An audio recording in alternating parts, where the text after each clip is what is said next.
Please stand for the Pledge of Allegiance and remain standing for the invocation. I pledge allegiance to the flag of the United States of America and to the republic for which it stands, one nation, under God, indivisible, with liberty and justice for all. Mr. Hewitt, would you lead us in prayer? Dear Heavenly Father, we're grateful for being able to live on that beautiful earth at this time, especially in this wonderful community of ours. We're grateful for our families. We're grateful, especially at this time of the year, for those men and women in uniform, those that especially have given their lives so that we may be free, so that we may be able to worship in the manner in which we desire, that we may be able to express ourselves in a way to be heard. Father, we ask for thy blessings upon our community. We ask for thy blessings upon those men and women in uniform. And we especially ask the blessing upon those that are feeling down and feeling weary, that they might be uplifted. We humbly pray in Jesus' name. Amen. Amen. Thank you.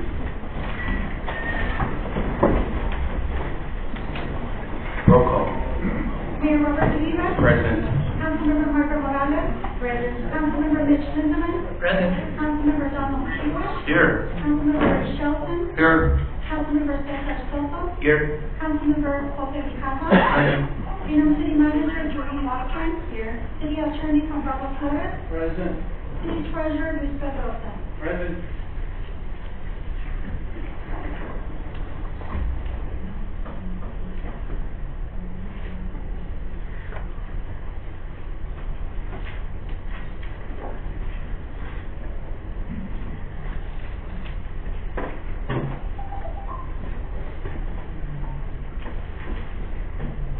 Item number 5, discussion decision on approval of Finance Committee member resignation, Javier Timbres, effective February 1st, 2019. May I have a motion to approve? Mr. Mayor, point of order, please. I think that we don't have a quorum yet. Do we need to go with that? Until we get Mr. Adam Brake appointed, So we we would get a could quorum. move item 6. We do have to make the appointment first. Okay. So that is our number quorum. Councilmember Morales, Mr. Mayor. Given that not For him, we'll have to address the items by mayor and council members. You know, that no one is your turn to begin the finance committee. Okay, thank you. Mr. Mayor, you are proceed. Okay.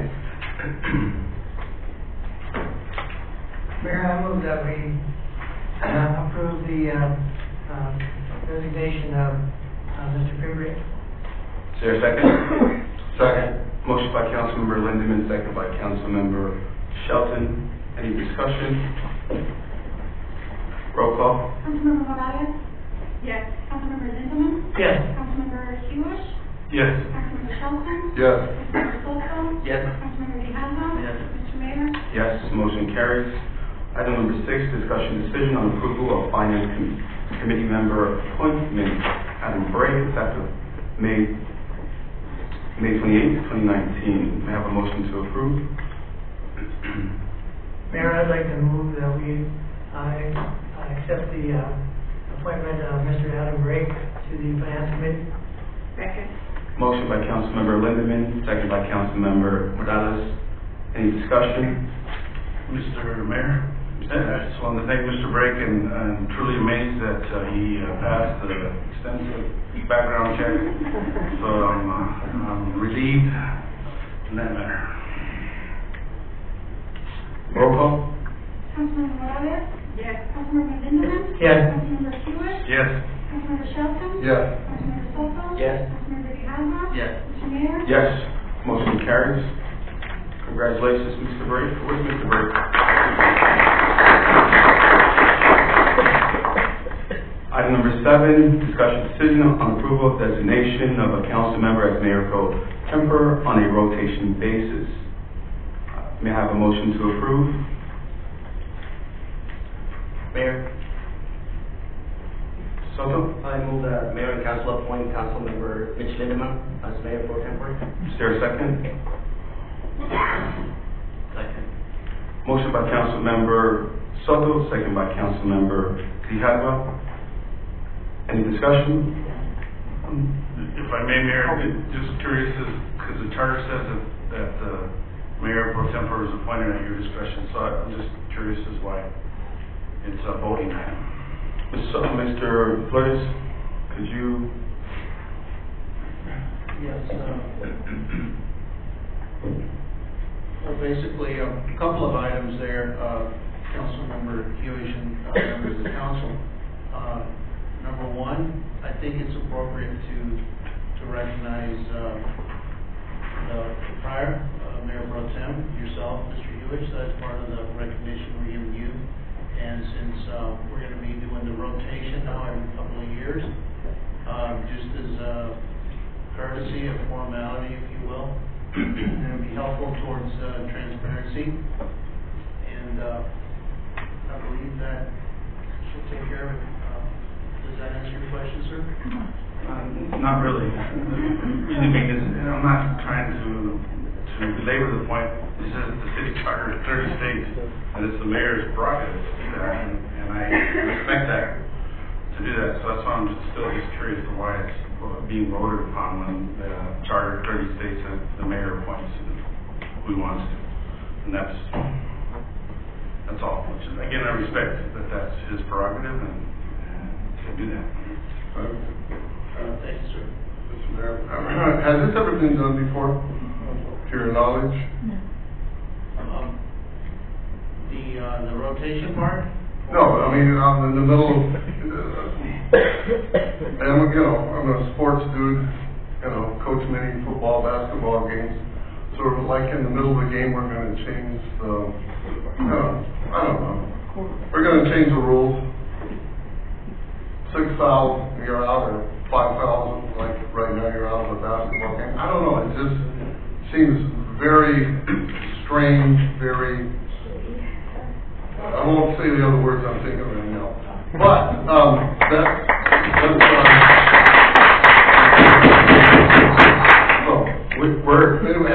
Brenda, do you know if this has ever happened before? You've been around for a long time.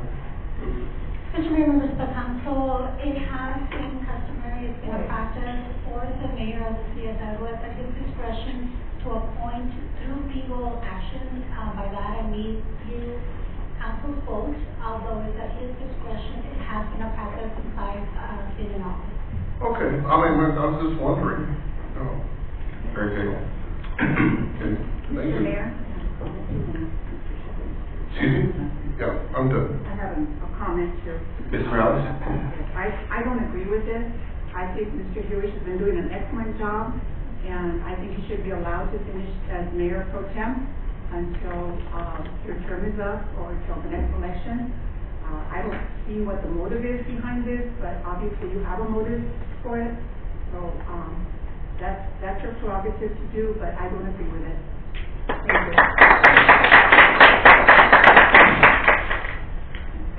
One other thing, this is nothing against Mr. Lindman, I like him very much. I support Mr. Lindman. Yeah, so, I don't know, just sort of, that's all. Roll call? Councilmember Morales? No. Councilmember Lindemann? Yes. Councilmember Hewish? I'm going to vote no, because the reason being is that I don't understand the city charter. It doesn't appear that we're supposed to vote on it. So.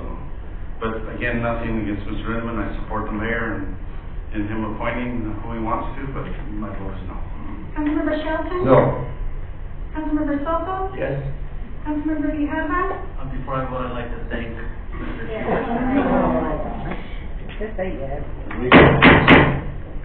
We're gonna, this is the first warning. You all are invited to see the city do business. The clapping, the talking, it's disruptive, and we can't have that. So this is the first warning, second warning, and the third, Chief is going to start pulling folks from the chamber. Councilman Grijalva? I just wanted to thank Mr. Hewish, Councilmember Hewish, because the job he did and no disrespect to my colleagues, but at the time that he did what he did at these meetings, he was the one that was perfect for the situation. I don't think we could have done the job he did, so I want to thank him for that. But as he said, this is up to the mayor's discretion, so I vote yes. Mr. Mayor? Yes. Motion carries. And Mr. Mayor, just as a point of order, we need to go back to number 1 and have the finance committee initiate the portion of the meeting. Very good. Mr. Mayor, before we move on, I'd like to thank you very much for the vote of confidence. Thank you, Mr. George. Excuse me.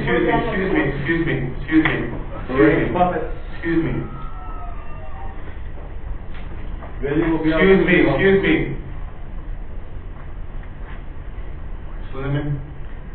Thank you. I'd like to thank Mr. Hewish for his service. And let me remind everyone that I take this appointment seriously. I'll do my best. I'll be available for all of the activities that it entails. I have served as vice mayor before for former mayor Dr. Gomez, and he and I worked well together back in those years. I served as vice mayor for Mr. Ortega back in those years, and now I'm feeling old, but I appreciate the appointments. As I remember, now that I am old, I think way back before Mrs. Ayers, there was a mayor who had 2 vice mayors during his term. I could be wrong on that, but that's what I remember. And so I don't see anything unusual or out of the ordinary, and I thank you very much for the opportunity to serve again. You're very welcome, Mr. Lynn. Congratulations. Chief, would you be so kind, both chiefs, can you close the door there, please? Thank you. So we're going back to second line on the first item. Okay. I'd like to call the finance committee meeting to order. Roll call, please. Present. Mr. Michael Gutierrez. Present. Mr. Adam Ray. Ms. Anel Lopez. Mr. Richard Yanes. Mr. Jose Quijada. Here. Ms. Doreen Watson, interim city manager. Mr. Luis Pedrosa, finance director. Present. Treasurer. Present. Ms. Monica Flores, finance manager. Present.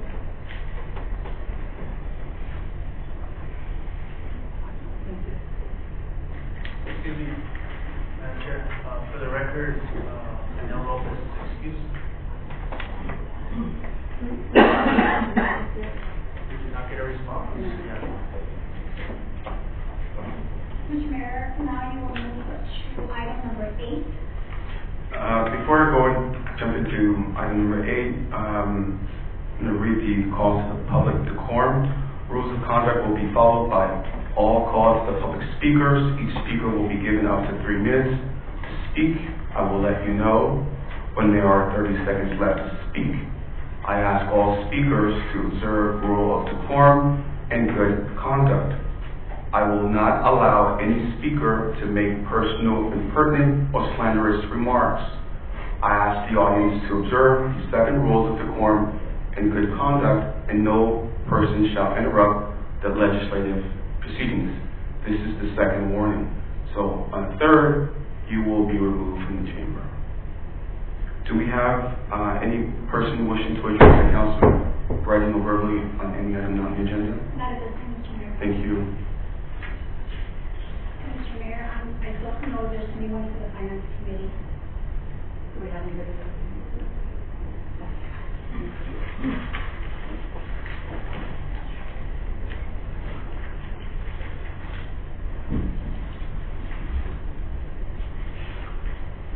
Item number 9, discussion decision on approval of resolution number 19-1346, a resolution of the mayor and council of the city of Douglas, Cochise County, Arizona, authorizing the correction of the legal description contained in ordinance number Mr. Flores? Thank you, Mr. Mayor, members of council. As you recall, we had the first, second, and third reading on the Southwest Gas property sale, where we sold a portion of the call center parking lot to them to expand their facility. After they conducted their survey, they noticed that the legal description that we had included in the ordinance was slightly incorrect. So now we are going to correct that. We're still talking about the same, roughly the same square footage area, but we need a correction by way of resolution to that legal description to make things so we can finalize the deal, the sale. Thank you, Mayor. May I have a motion to approve? Mayor? Mr. Grijalva? Mayor, I move to approve a resolution number 19-1346. Is there a second? Second. Motion by Councilmember Grijalva, second by Councilmember Lindemann. Any discussion? Roll call? Councilmember Morales? Yes. Councilmember Lindemann? Yes. Councilmember Hewish? Yes. Councilmember Shelton? Yes. Councilmember Soto? Yes. Councilmember Grijalva? Yes. Mr. Mayor? Yes. Motion carries. Item number 10, presentation by Finance Director Luis Pedrosa concerning the third quarter financial report. Man of the hour. Mr. Pedrosa, the floor is all yours. Good evening, Mayor, members of council. Actually, I am going to defer to Monica Flores, who will be conducting the presentation tonight. Nice job, Mr. Pedrosa.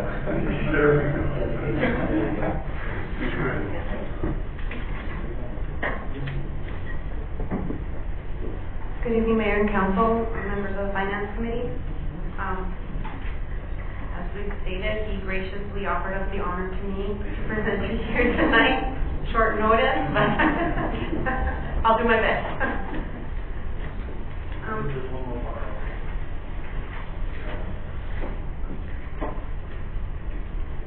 The first slide we're going to go through is the general fund cash position. As of May 21st, 2019, our general fund reserve balance was $4.9 million. Our restricted funds, HERF balances are $995,298. Our capital projects fund cash balances are $157,270. The RICO fund is at $267,601. Our JSIF, which is the port, of course, is at $0. The debt service cash position is at $394,347. The Alice Black Fund was at $141,113. Our insurance claims reserves are at $513,933, and the police auction fund is at $79,504. From last quarter, we actually had an increase in our unrestricted general fund of $754,826.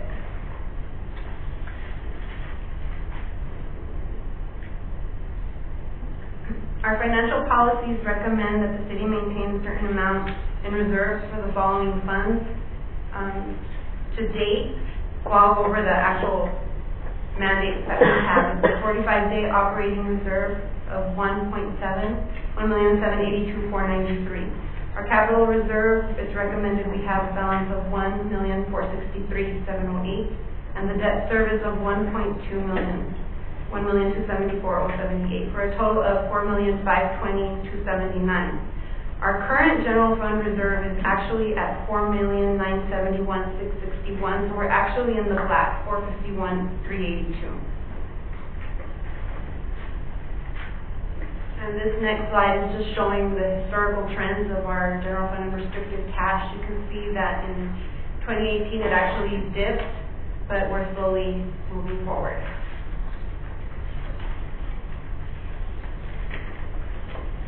This next slide is our sales tax, which is an adjusted rate. Because the Arizona Department of Revenue started taking in the collections for our sales tax, our previous slides were very warped. So we started tracking it based on actual collections. And as you can see, it's slowly moving forward. We're slightly above what we were prior year at this point, which is as of March. We couldn't give you April balances because we have to wait until this next sales tax comes in for June.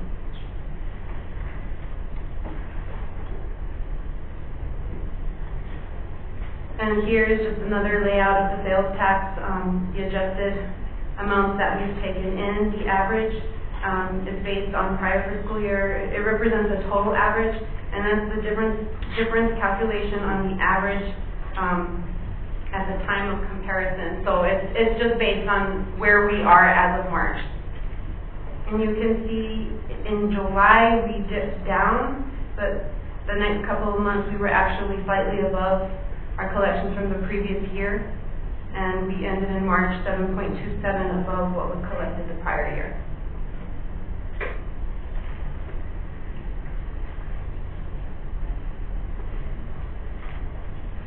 This is where we ended off on our balances, comparison revenue and expenditures in the third quarter.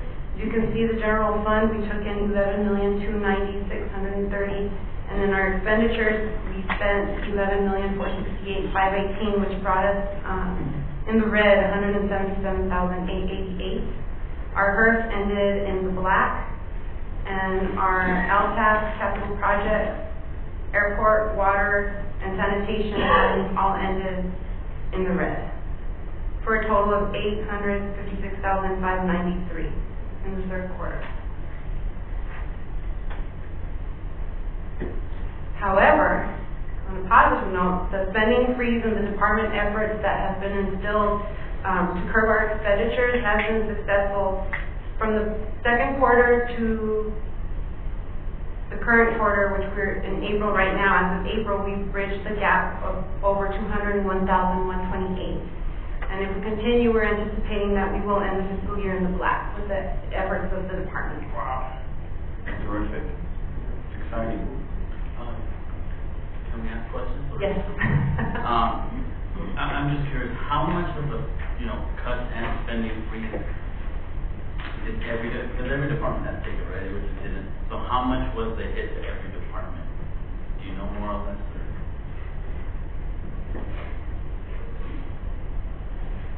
Mayor, Councilmember Grijalva, it varied throughout departments. The policies that we put in place were to freeze spending. All discretionary spending was frozen. Overtime was frozen as well. So that's without compromising safety and security, giving up what we can, deferring what we can. So to tell you each individual department, we don't know, but each individual department contributed to that.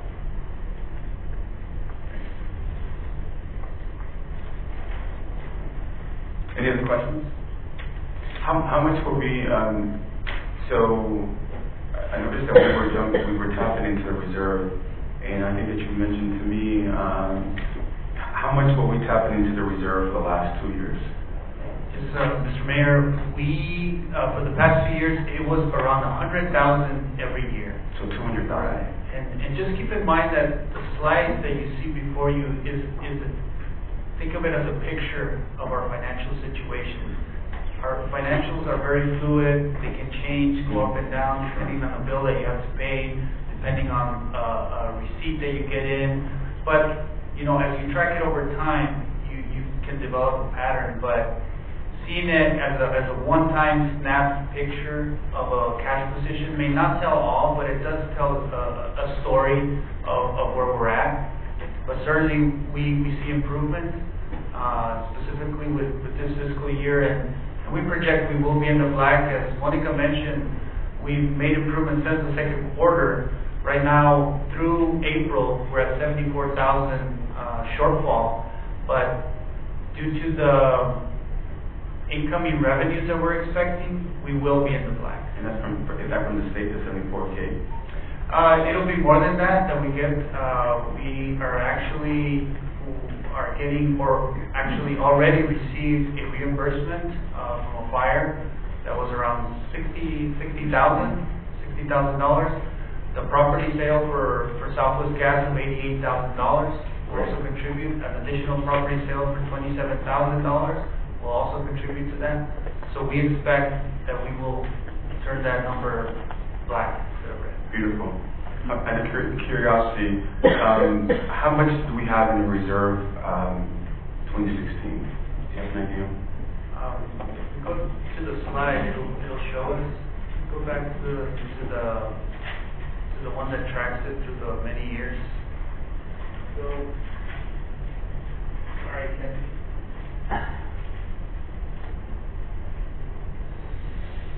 At the end of 2016, it was around 5.3 million. 5.3. And currently, you said we're at 4.5 in the reserve. Is that right? 4.9. 4.9.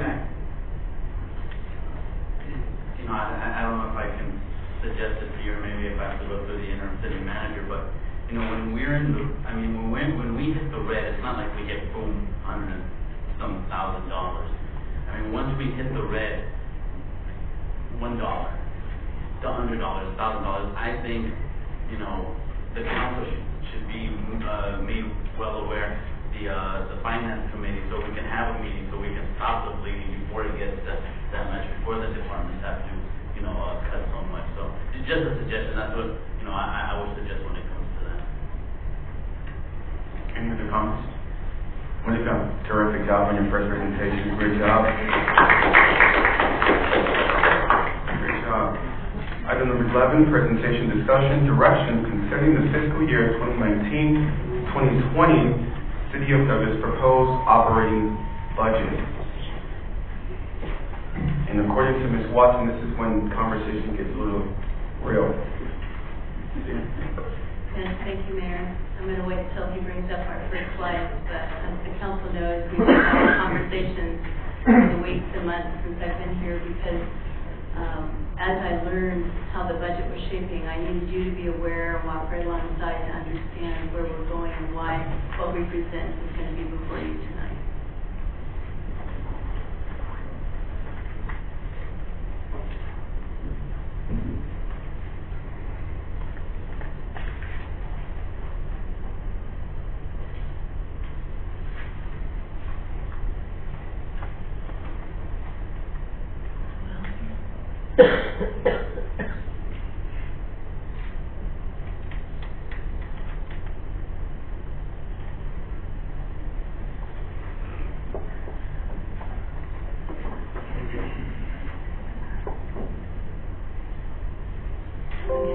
Thank you. Okay.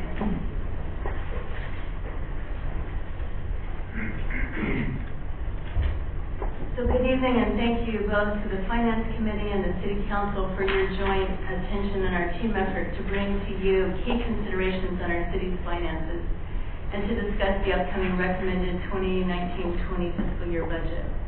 It's been quite the journey over the last 4 months, and working hand in hand with your budget team, I'm here tonight to bring you my best analysis and recommendation with a blueprint to guide the city back to financial vitality again, moving forward to meet your 2019 vision and goals and beyond. A budget's intended to express the values, the hopes, and the community interests, and it's part of a three-legged stool of the policy documents that align a city's vision, its strategies, actions, and tactics and resources. As an old adage says, every line item has a constituency. I've jumped into the weeds and the details of the city's finances, learning what has happened to bring us to such a financial bind. This includes taking time to understand the history of how we've gotten here today, so we can develop recommendations based on understanding of factors, coupled with an entire career of helping run cities and my education in business and public administration.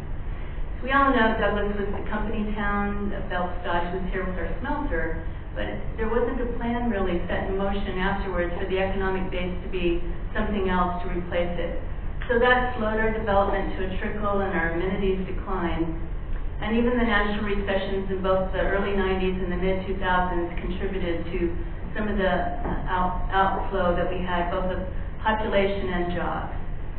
And the marketing plan to draw employees from the Border Patrol and from DOC has not been as successful as we had hoped in the past, but I know the La Paria apartments were one of the efforts that were put in motion to try to make sure that they lived here in the community.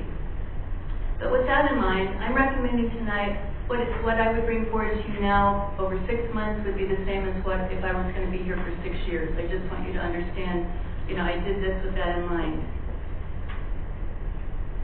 In your respective roles, there is a prudent path forward that under your mantle of leadership and decision-making at this point in time will shape Douglas's future. Along with your team, the city manager and staff, your decisions for this community requires response to the change at this crossroad leading to our future. Your decision point comes down to whether we keep treading water with our financial nose just barely above the water line, or we change the course from survival to a sustainable financial foundation.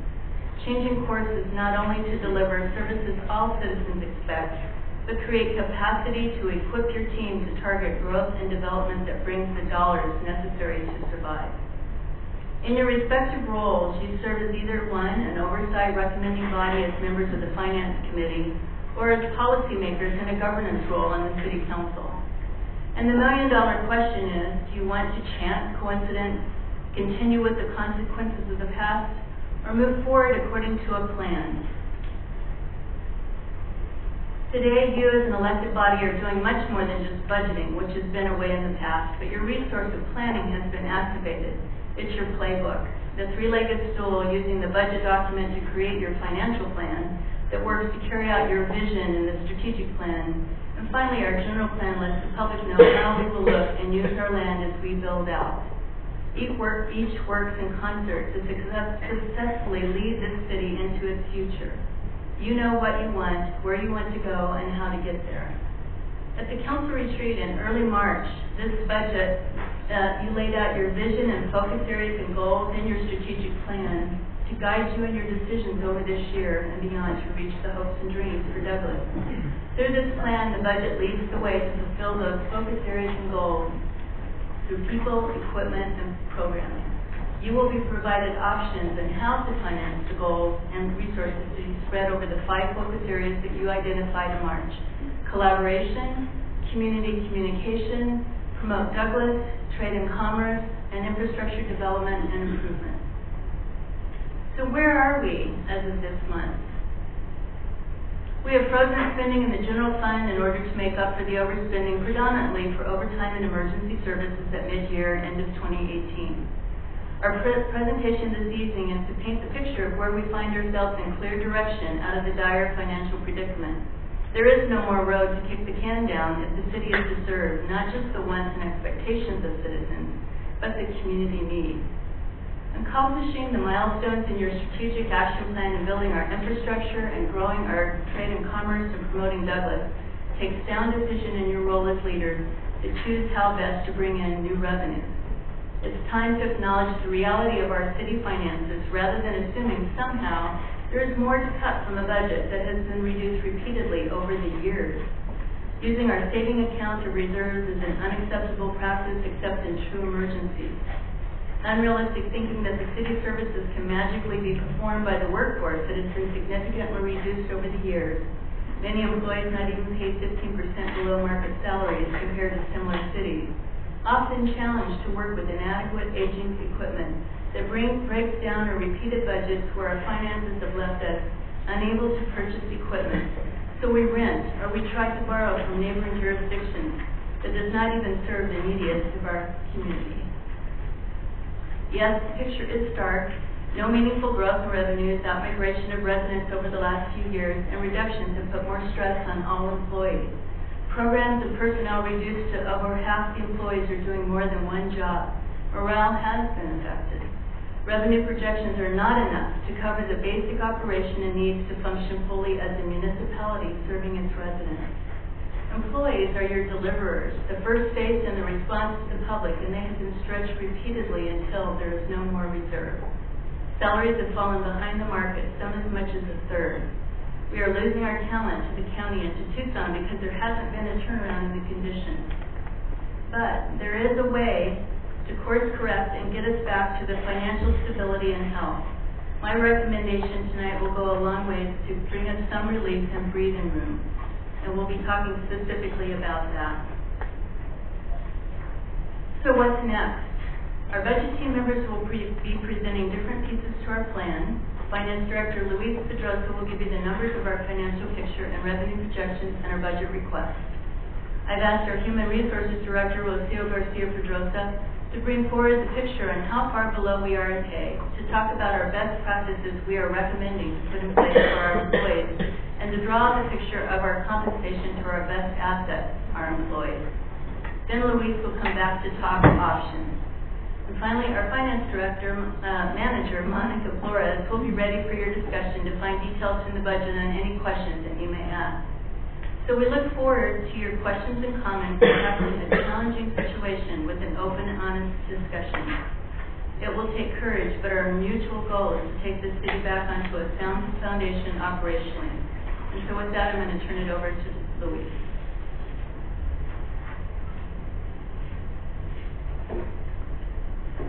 Good evening, Mayor, members of Council, Finance Committee members once again.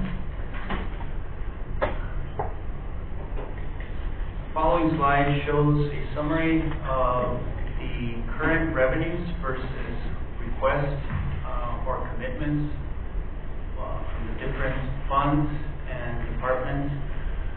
As you will see, the general fund is currently in the shortfall of $185,586. The enterprise funds are balanced. However, we will talk a little bit more about how we're balancing those funds. The CIP program is basically non-existent. We have no revenue source, as you can see. The expenses there are being covered by carryover funding obtained from prior years, as well as transfers from the general fund. The transit fund is balanced thanks to the federal grant, the 5311 fund, as well as the partnerships we have formed with the different agencies that we serve. The HER fund is also using its fund balance reserve, but that is to continue the 3-year street program that we set out to do. We said we were going to do a 1 million, 1.3 million street program using the fund balance reserves that we had saved over the years. That's why you see that $200,000 in the red. The housing fund continues to use its own housing reserves for its operations, something that is also not on a sustainable path. This is not city funds, but it is their own HUD funding, and like they use them this year, they are projecting that they will use them next year. The airport currently again requires a subsidy from the general fund for its operations in the amount of $18,757.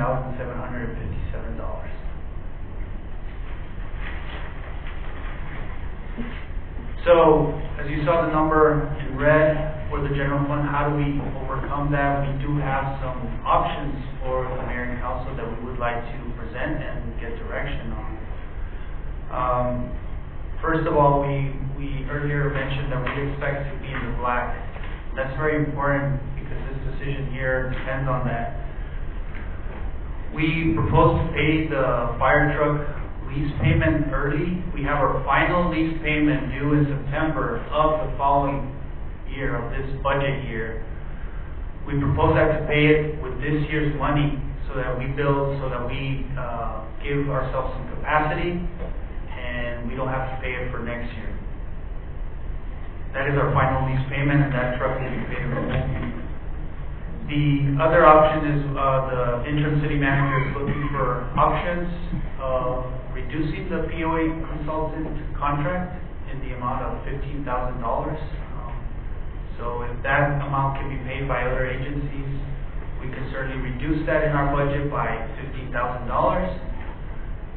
Considering those two options will bring us to a balanced general fund budget.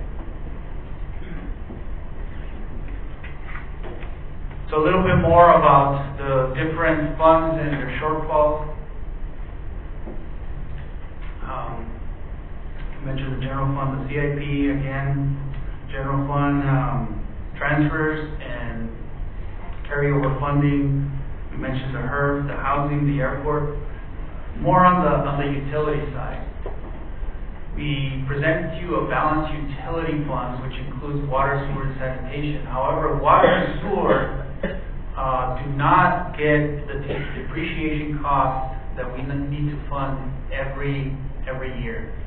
We are funding less than half of that, at times about a quarter of that, every year. And the depreciation cost is basically your infrastructure, your lines, things that we rarely see, but those things have a useful life, and that when they come to an end, we obviously need to replace that, and we need to be setting money aside for that replacement. We're not doing that. So again, it is a balanced fund. However, we're just not budgeting for those depreciation costs, which for water and sewer combined is about $1 million a year that we need to set aside. Sanitation fund is doing just fine. That fund is able to fund its own depreciation costs.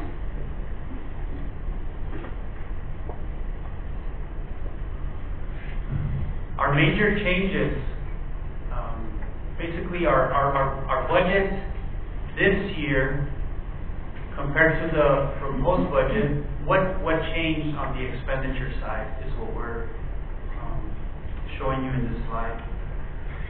Our PSPRS, that's our Public Safety Retirement Fund, increased collectively $196,247. The IT lease payment, if you recall, we passed the IT lease this year. We structured it in a way that we only make one lease payment this fiscal year, knowing that the following year we would need to make our 2 payments in the year. Therefore, we have to budget that second payment, and it's $109,964. Our annual personnel changes that are, our length of service, 5% that are automatic for our employees. That hits the general fund $81,252. We also have 2 retirements that were in drop. Drop is when those public safety employees get ready to retire, they enter into the drop program. For 5 years, we don't contribute retirement for them during this period. Once they leave, though, they've been now replaced by 2 new employees that now are contributing to retirement, and the city has to make its contribution. Therefore, we need to budget an additional $31,582. And overall, departmental operations and maintenance increases for the request, and after basically going in and cutting some of these departments wherever we could, we still see an increase of $136,585. Total major departmental increases. Okay, I want to be sure that it's the major ones. We're not putting the little small ones, but just bringing those to your attention. It's $555,630. Same thing on the revenue side. What changed from this year to the proposed budget? State share revenue increased according to the preliminary estimates. It increased to $297,000. We just received an email from the league saying that those final numbers are coming in soon. We hope that at least we stay the same. Last year those numbers changed. Our state share revenue decreased by almost $70,000. So we hope that the final numbers at least stay the same. City sales tax, we are projecting an increase there. Monica showed you our sales tax is doing better than last year. Those numbers are ticking upwards. So we are projecting a modest increase of $126,745. Our investment earnings in the LGIP pooled accounts are doing very well and continue to do well. We are projecting an increase in those interest earnings of close to $60,000. Total major increase in general fund revenue is $484,072. We do project a decrease in the ambulance revenue to the tune of $200,000. So that was something that we did need to bring those numbers down based on the number of runs and the number of the amount of revenue that we're receiving this year.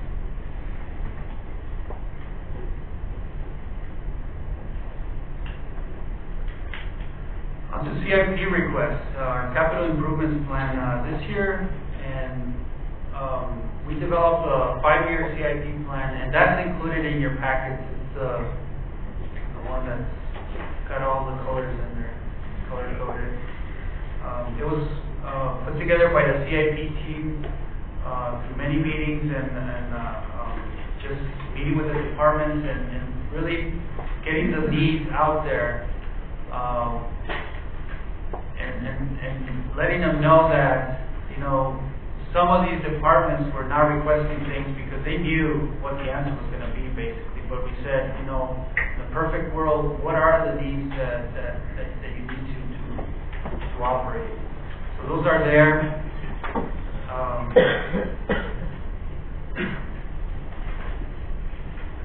The proposed budget does not include any funding for capital requests. However, a critical request that must be funded this year are the fire radios.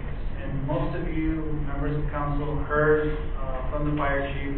He can explain it better than I can as far as where we're at with those radios, how obsolete they are, and just the need to replace them due to just safety concerns.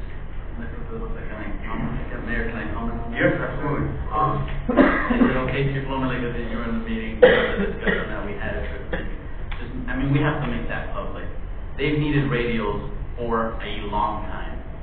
And they've been dealing with going into buildings, not hearing each other, not knowing what's going on. If they don't get these radios, they're going into situations where we need them to go. Number one, remember, they're underpaid by 25%, and then we're giving them ancient equipment that doesn't even work anymore. At some point, something has to give, and we can't wait until, God forbid, one of his men or women go in there and get hurt, or they can't go into a building because they don't have communication. We can't wait until something tragic happens. Mayor? Mr. Lindemann? May I have a comment also? This is, of course, critical, and it seems to me that this is one of those emergencies where $178,000 should be taken out of the reserves. Yes, Councilmember Lindemann, I agree. This is very much something that we can use that capital reserve that we have, certainly. We hope that with one of the options that will be presented in the later slides, that it can be funded from actual revenue. But certainly that will not stop us. If we do not have that revenue source, we will bring to you the option to use capital reserves for that. Thank you. So total CIP requests were around $2.7 million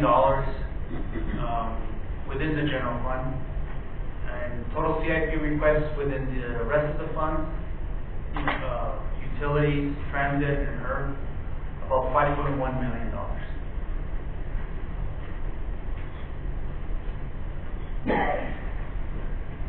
And for this next slide, I'd like to turn it over to Rocio, who will talk about the personnel side.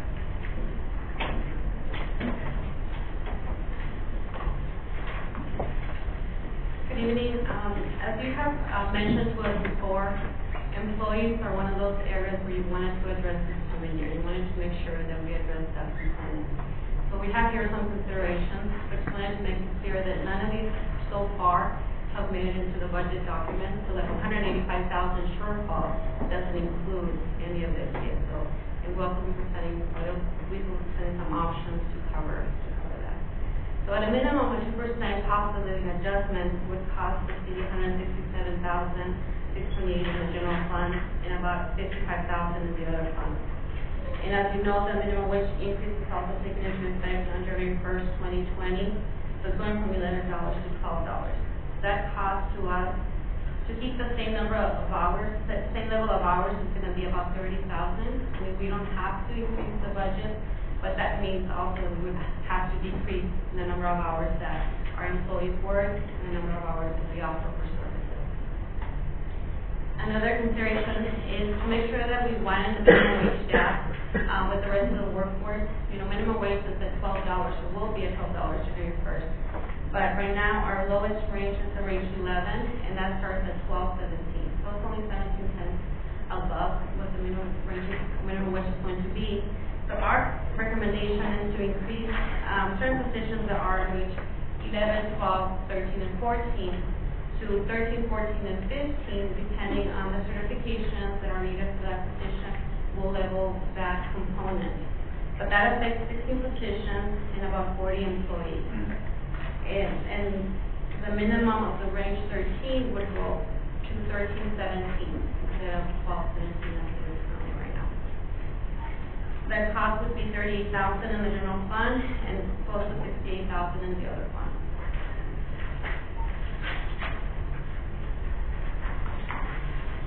As it has been mentioned, most of the positions are below market, so we did an analysis to find out how far below market we are. There's about 70 positions for classifications that are 90% below market, but there's also 18 classifications that are 20% or above below market. So in order, at least at a minimum, to address those positions, the classifications that are over 20% below market, it would cost the general fund about $182,000 and $10,500 in the other funds to bring those positions at least within a 20% market rate. So they would still be below 20% when not up to those heights. I would be interested to see that. And we use cities to compare ourselves in this analysis, and the cities that we use that are comparable is population, median household income, and to their overall budget. So by comparable, it means that they're not more than double what we have, but also they're not less than half of what we have. And those cities are Stafford, Winslow, Sedona, Show Low, Chino Valley, Hollywood, Coolidge, Somerton, Payson, Eloy, Nogales, Florence, and San Luis. Mr. Hewish, did you want to know the positions? Is that what you were asking? Yes, and whatever cost, not cost, but numbers. Yeah, we can bring plus numbers. Yeah, bring forth a report that can demonstrate each position, each classification as to where there are new markets. Perfect.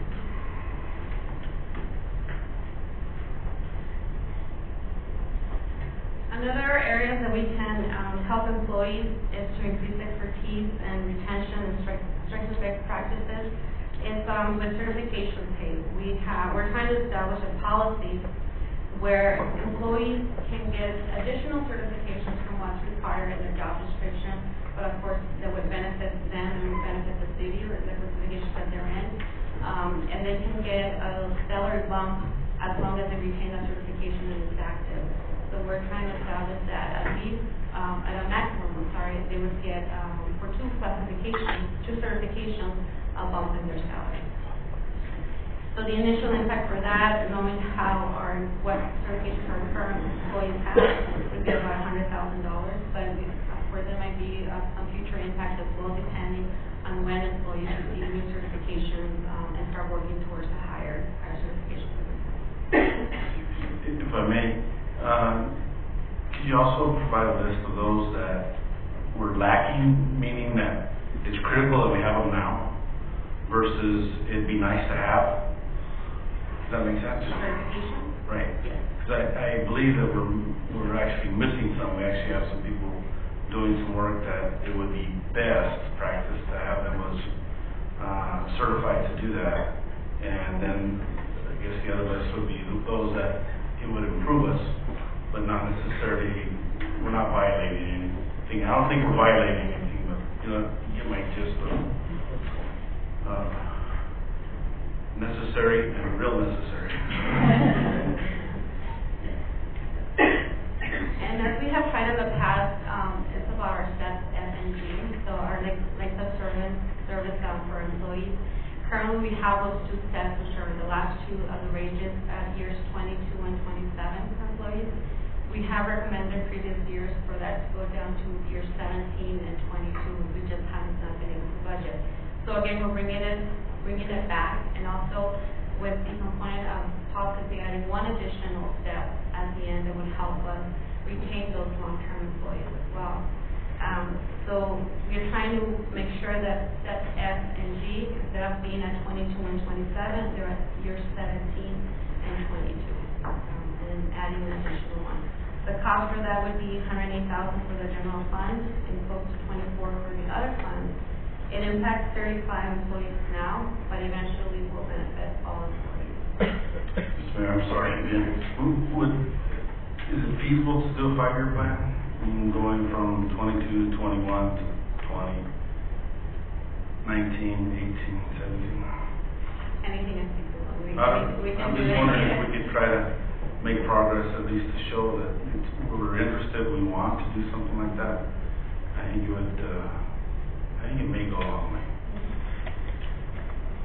Mr. Mayor, also, I've been thinking, we only have so much money coming in, and for us to be competitive not only with our employees, but people that are looking to come to move here, we're gonna probably have to, whether we do or not, I don't know, up the tax rate a little bit, sales tax, and then probably go to bond elections to get us where we need to be. It seems like you looked ahead of. Okay. Mr. Mayor, can I say something? Yes, Because Mr. Councilman Shelton brought up a good point, and I want to piggyback off of that. We're talking about our best assets in our employees. What a lot of people don't know is that this man, he's the head of around 5 departments, and he only gets paid for one job. Rocio, Ms. Pedrosa, she not only does HR, she has a part-time employee. When that part-time employee has to go home, now she's taking up another job while still doing that job.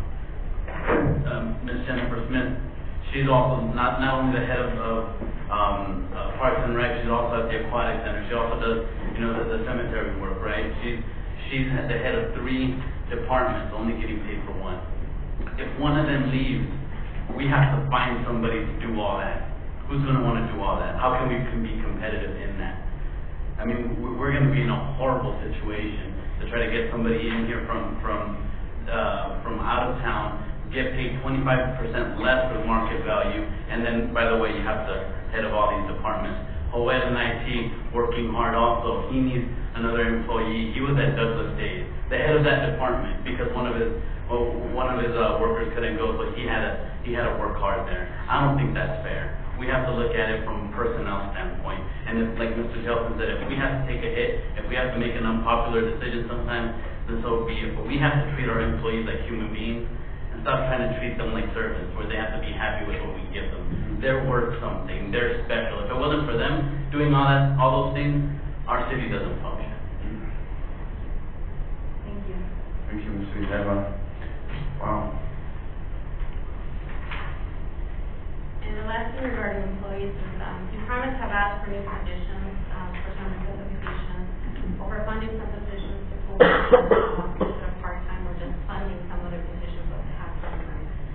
The ones that we have currently asked for, that they're currently asking for is, for planner, new positions, planner, grounds coordinator, the wastewater plant, lab technician, which is an ADQ compliant position.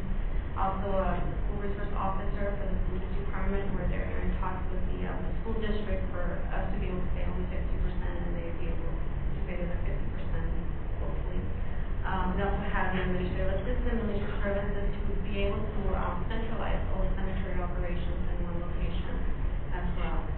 As far as frozen positions that they would like funded is one firefighter position. We currently have 4 frozen, and we would like to, at least for this priority, fund 1 to be able to have the same level of staff on each shift. Currently they have 9, 9, and 8, so there's one shift that's missing 1 to bring them all to 9 employees per shift.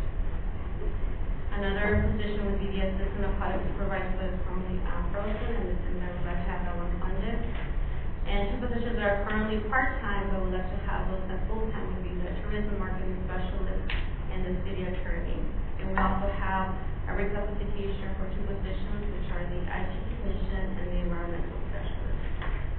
All of these requests, which total $145,133. There's more, but of course, we would like to phase them in as we can, one of those things, but these are the ones that have a more dire need. Mr. Gonzalez here, and the ADQ is such an important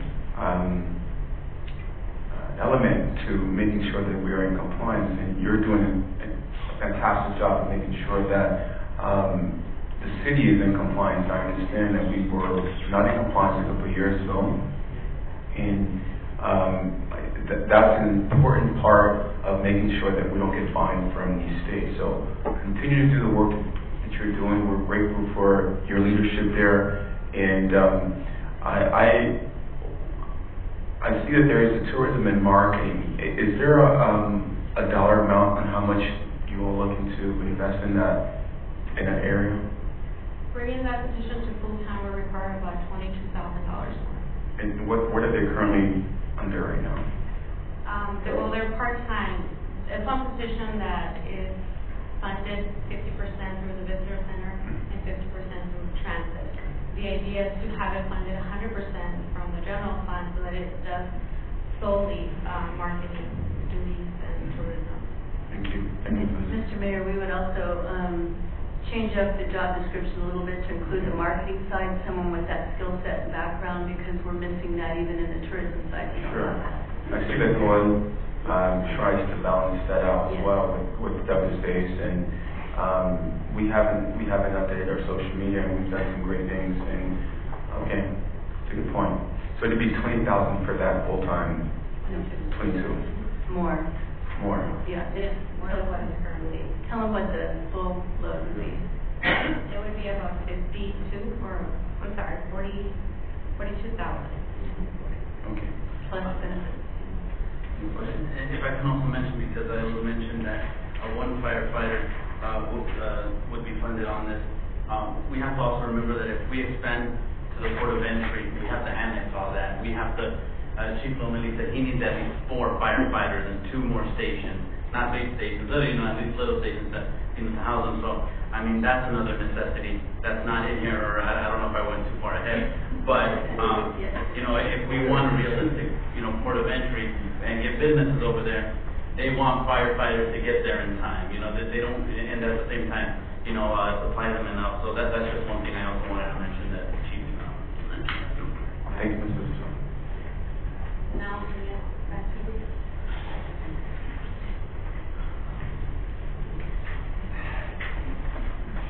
And just to clarify on the annexation, it's not included in this budget, Mr. Grijalva.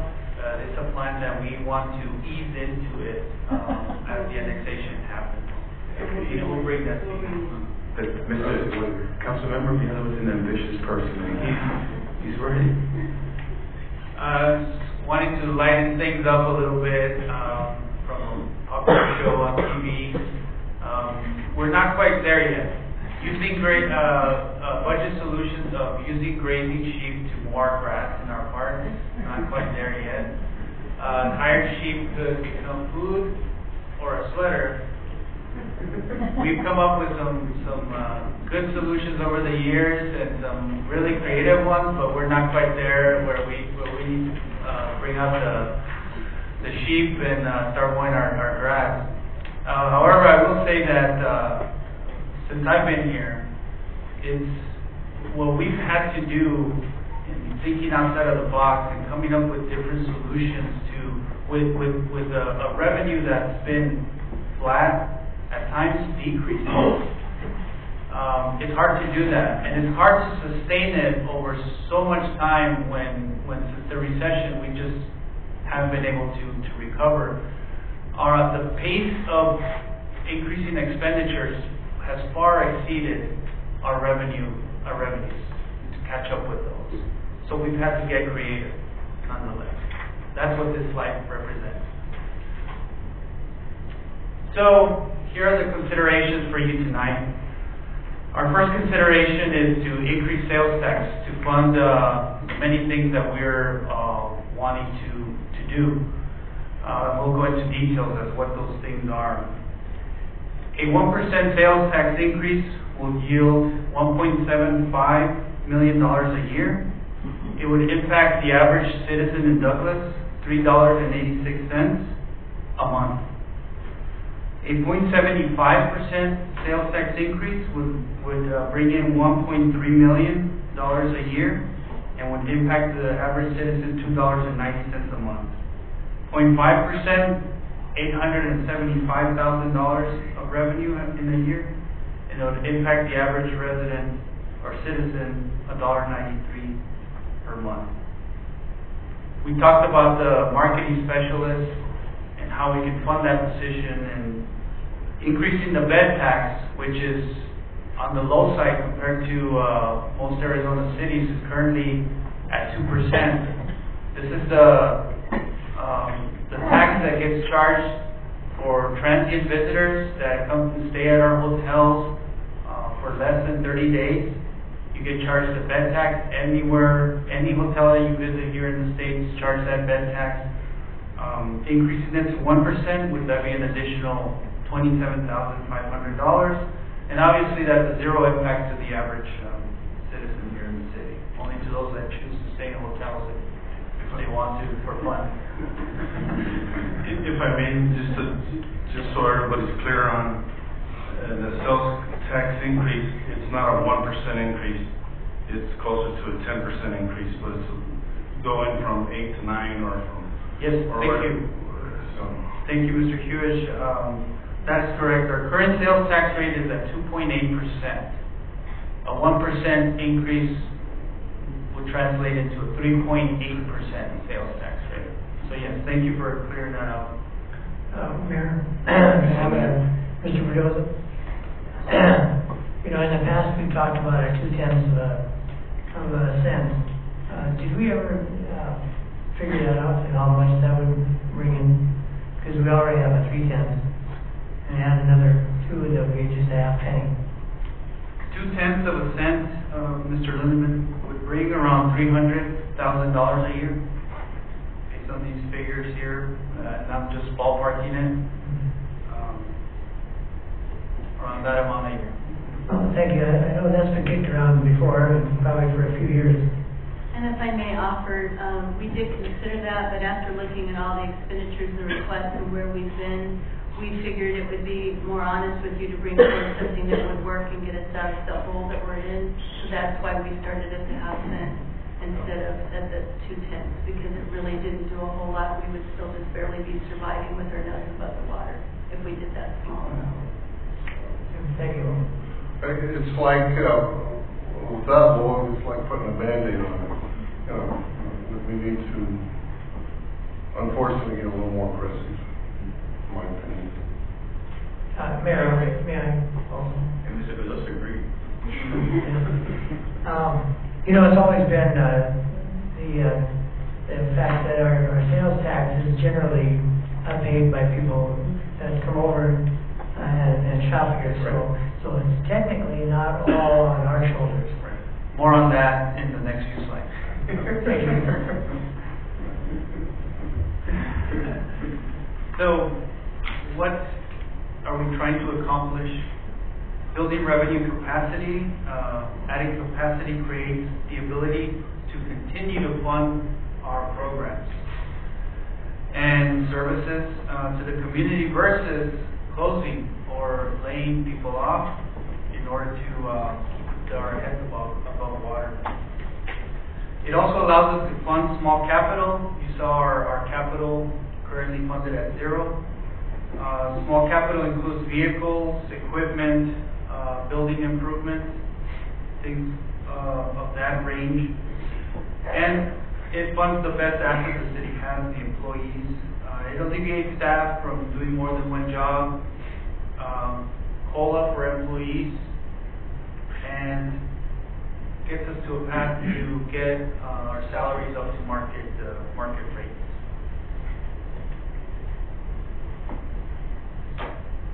Consideration number 2, do the sales tax as well as a bond. Adding the bond question to the voters that can help pay for a street improvement, a full program, a leisure services package which includes community center, possibly aquatic center improvements, and public safety needs like a new fire substation or police communications infrastructure.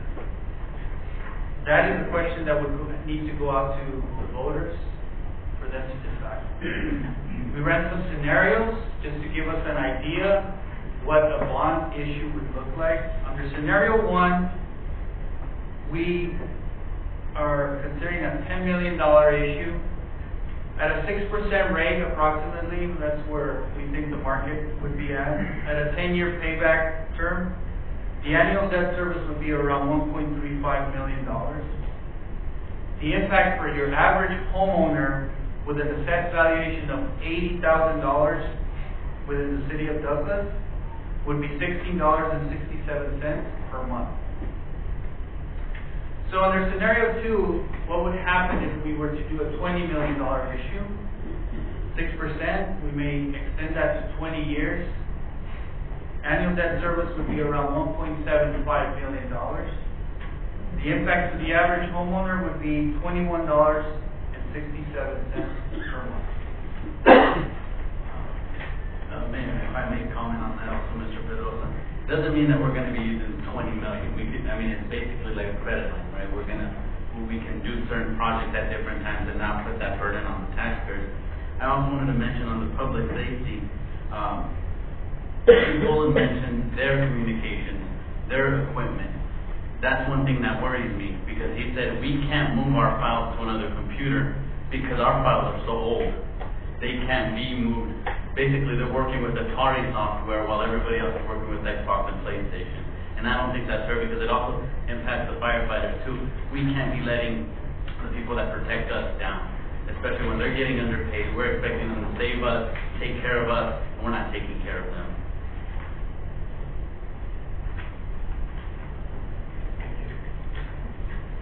So for this next slide, you're going to receive some papers from Mari.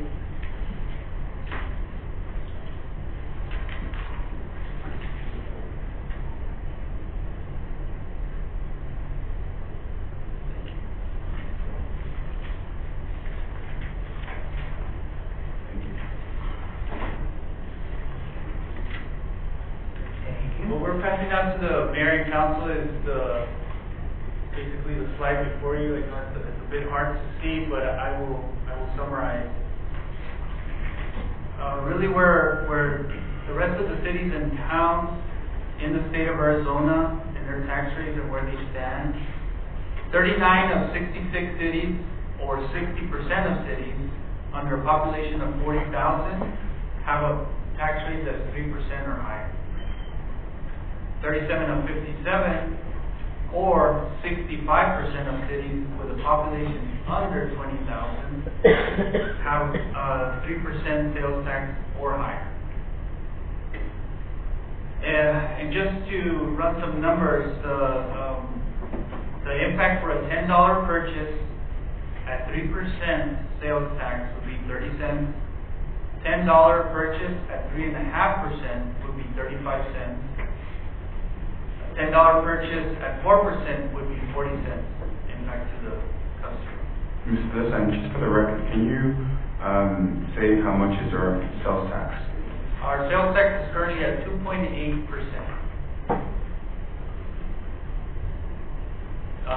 Overall, so that's our city sales tax. Okay, we're presenting you only city sales tax right now. The state portion of the sales tax is 6.1%. Okay, so total for the city of Douglas is 8.9% sales tax.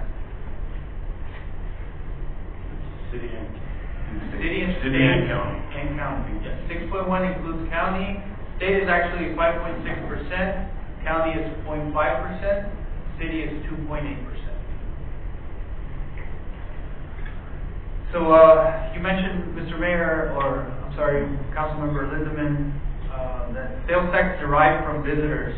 That's about 70% is what we calculate of our retail, restaurants, and all of our hotels.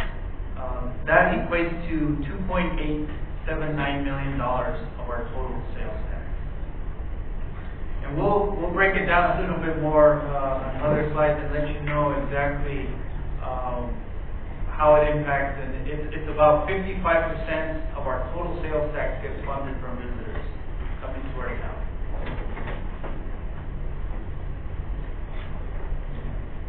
The road ahead and the options before you. Option 1, city manager recommendation, 1% sales tax, which would bring in $1.75 million in the year. And we propose funding personnel requests to the tune of $1.368 million, which is further broken down to meeting the minimum wage requirement of $30,000, widening the minimum wage gap to those employees that are close to the minimum wage, $38,211, a 2% COLA for all employees, $167,628. Most new and reclassified positions, $742,333. The certification pay, $100,000. Increasing the steps, as Rocio mentioned, the F&G steps, adding that extra step H, $108,000. And the CMR analysis, bringing salaries up to market within a 20%. So bringing those that are a third lower down to 20%, $182,000. Funding a CIP program of $381,174 a year.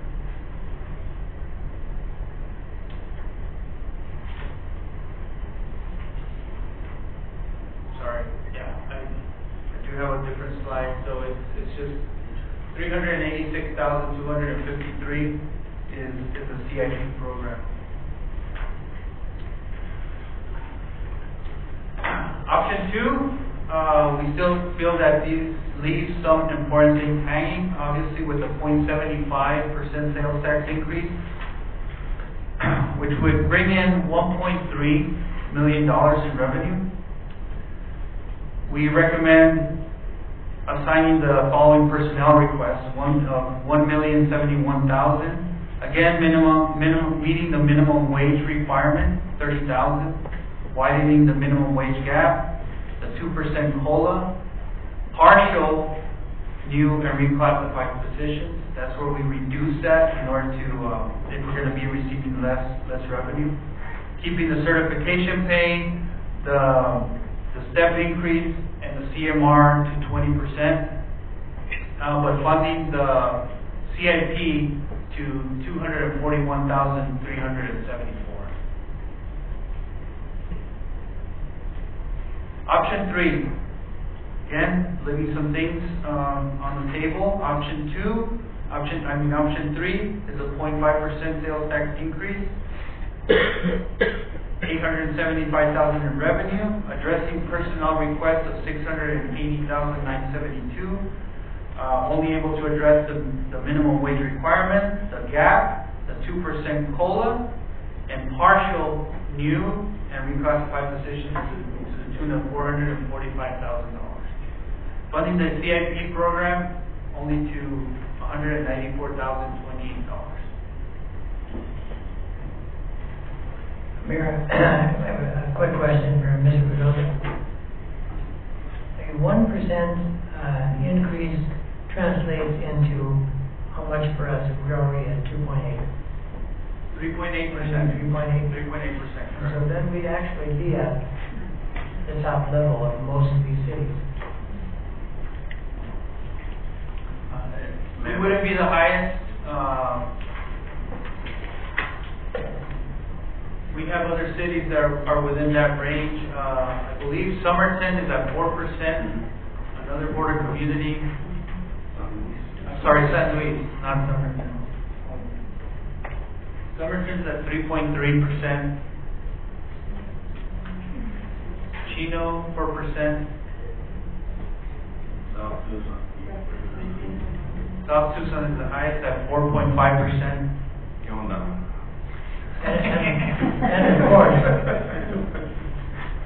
And of course, we're saying that 70% comes from our visitors.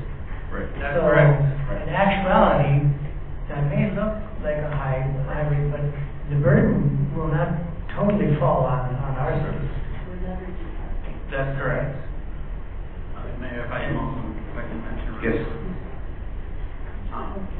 Mr. Pedrosa, go ahead. I mean, and this is not even including the revenue that we could possibly be getting in from the census, as we've been discussing. That's more money from the government. So, I mean, if we can get everybody counted up, maybe we can come back to this discussion where it's, we don't need to have it this high because of the money coming in. So we need to be doing our job, trying to count everybody, trying to get everybody counted up, and then we can come back maybe, right, to talk about. Certainly that helps our population, but, yeah, in a year, not this year, though. Madam Chair, there's a question from the Finance Committee.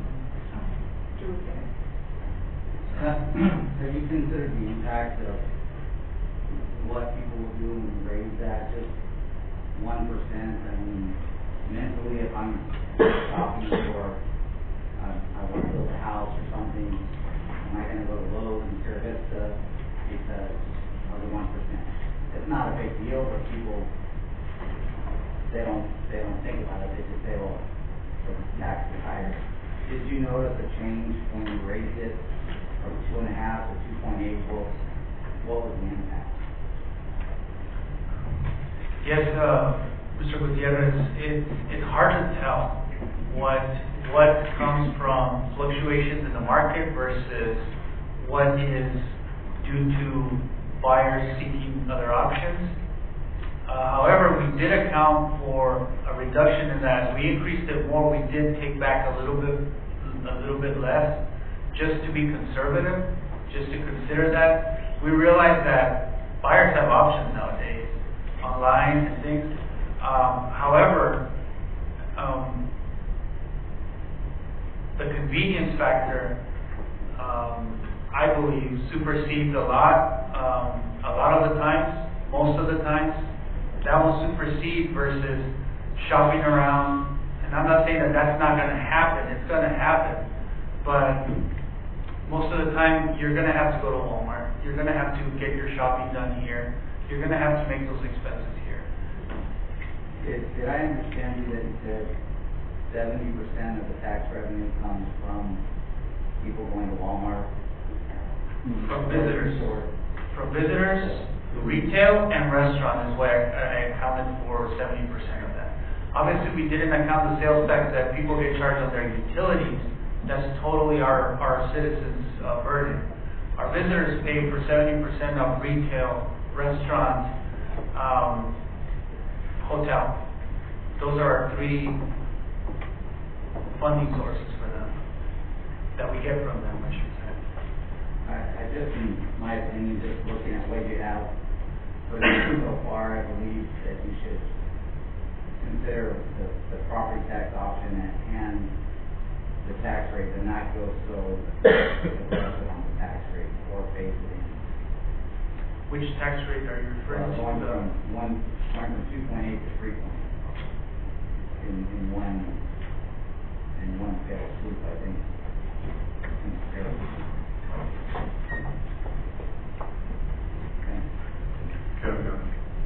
Mr. Shelton, Councilman Shelton has a question. What is the tax rate for Sierra Vista? Just. Okay.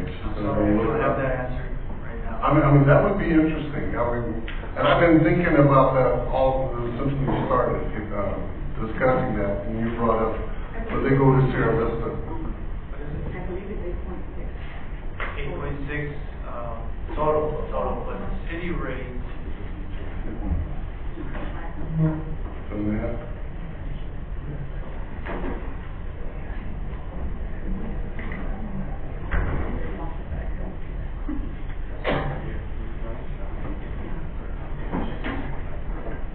Go ahead.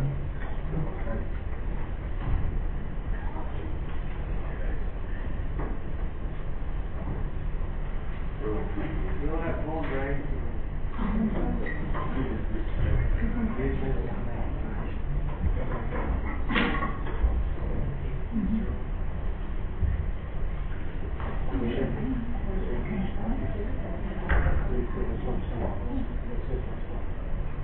$1.95% for service.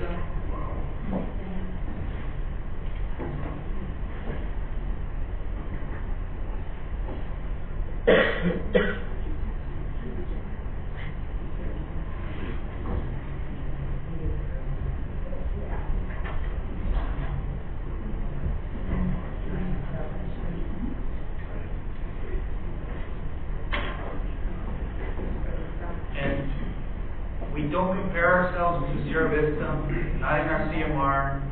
They are a larger population, 42,000, more than twice as much as Douglas has. But certainly they are close in proximity, so to take that into account. Yeah, that's kind of like the comparison, just in my opinion. If you also look at counties, Cochise County 0.55 is the tax rate, correct? 0.5%? 0.5. So, you know, I've seen in Maricopa, just quick research, 2.5% tax rate there. Other counties were actually one of the lowest in the state. But I think kind of your point, you can't really compare these cities. So Green Creek, yeah, 2.25%, less than 2.8, so add in an additional 2%, what we pay for the county. I mean, plus, drag out the cost of living here. You can't really, well, you can put a number on that cost of living tax, but about 73 cost of living tax, more or less. I don't have that number, Mr. Ray, but it's lower. I know that for sure from other larger cities. Mayor, may I also mention, thank you, that's why we need Mr. Brake in here, because he brought up that conversation, but I mean, 1%, and we're talking about how many people it's going to impact. I think this is where we have to come in, because if we can get jobs here, that becomes, you know, the lesser story. We got more people here, we got more jobs here, we got more sales tax, we got a lot more that we can work with, that where we can come back. But the responsibility, I don't think, falls on our citizens, it falls on the council to try to get businesses here, to try to get people to set up shop. That's what's going to help Douglas succeed when it comes to all this and paying off with all these necessities that we need.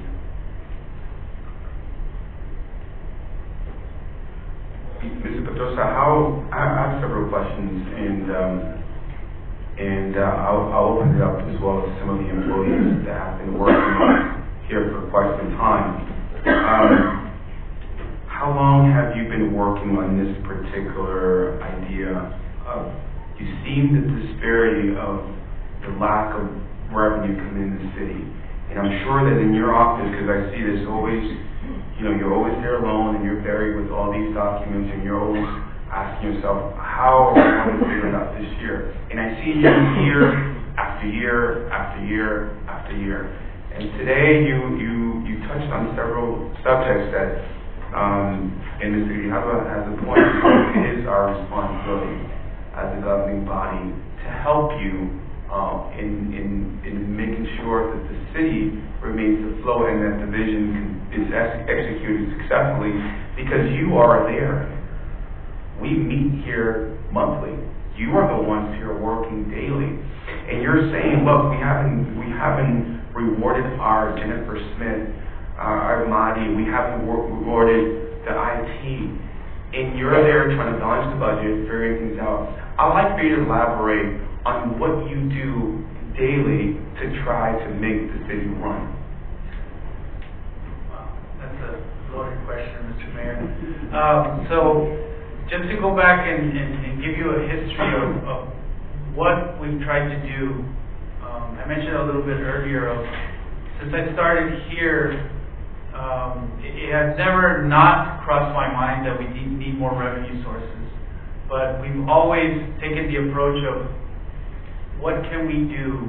We're a small community. How can we pull together? What can the employees do to pull us through? We found solutions all these years. There's been good ones. However, it's just, and this started since last year. I knew that it was coming to a head. When we proposed the sales tax increase last year, we knew that there was just nowhere else to go. it's just too much to overcome with the little that we have, and could put us in a position that we would be in a world of hurt, that it could put us in a position that somebody could get hurt, a public safety employee, a resident, or something that would put us into some sort of liability position. So I think we're reaching that point after just so many years of doing this. I feel like my brain is programmed to just say no, and to really is come up with what are the solutions without having to impact the community. We're no longer there. Mayor, that's why, in an unusual move as city manager, I invited you in to talk to the department heads in groups of two, because it was important you understood. Many years, councils were just doing what they knew best to do, and that was cut back, but it didn't have a big plan to it. So now you've got lots more tools in your toolkit to look forward and how to bring the right kinds of things. So hearing what the needs are and how you finally hit the bottom, so to speak. There's not any more cutting left to do other than just closing down programs or laying off people. So that's why we're recommending this full 1% to give us some breathing room again, to let us kind of come back and rejoice that we're public servants and we don't have to do 5 jobs and 5 jobs and 5 jobs, that we can hire a few extra people to spread out the workload and bring back that citizen vibrancy that we, great customer service, but when you just have to work, with used things that are broken and scavenge off other things and bring in rental equipment and borrow and beg from the county. I mean, after a while, you just can't do that anymore. And that's where we are. Mayor, if I may really quickly ask Chief Bullen, Mr. Pedrosa has a nickname when they ask him for things. What is it? Dream Crusher. Mr. Soto has some questions. It's not a question, it's more like a comment, and I understand that it's very important to kind of compare our city to other cities in regards of sales tax and all that. But I'm always a believer that you have to do things for the people you have now and for the needs that we have. And going with Mr. Pedrosa is saying that we've been so behind and so many things have been neglected that, yeah, I mean, for a small community, we can have probably a sales tax that is a little higher, but things need to be done for the things that we need for this community. And again, like Mr. Councilman Grijalva said, maybe later on we can come back to the table and say, okay, you know what, we are at the level that we wanted to be. We might consider something different. So that's my point on that. Mr. Mayor, may I also say that one of the big things that we have to do when we vote for this, whatever option that we vote for, is transparency. Whatever we want the money to go into, it has to go into that. I've heard from constituents saying, yeah, you're going to raise my taxes, but how do I know it's going to go into my street? How do I know it's going to go into the community center? We have to be transparent to where this money is going so that they can know, hey, their money is going to something, or not just, dark, wherever, hiding it or just spending it irresponsibly. So we have to be more transparent with that also. Absolutely. So, yes, I'm sorry. Ms. Williams? Oh, thank you. Let me reiterate that my position has always been that we have to do things for ourselves. And if that means that we're going to fund things that we want, it's all on us, we as citizens. But let me reiterate that the Mexican shopper comes over and spends a lot of money here, and that's where we get our 7% revenue from.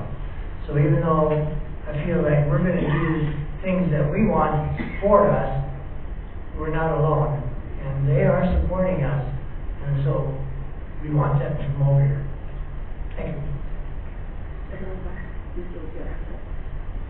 I'd just like to make 1 or 2 points. I appreciate this information regarding the cities and sales tax rate. I would like to know what those comparable cities, what their actual budget is in terms of total dollars.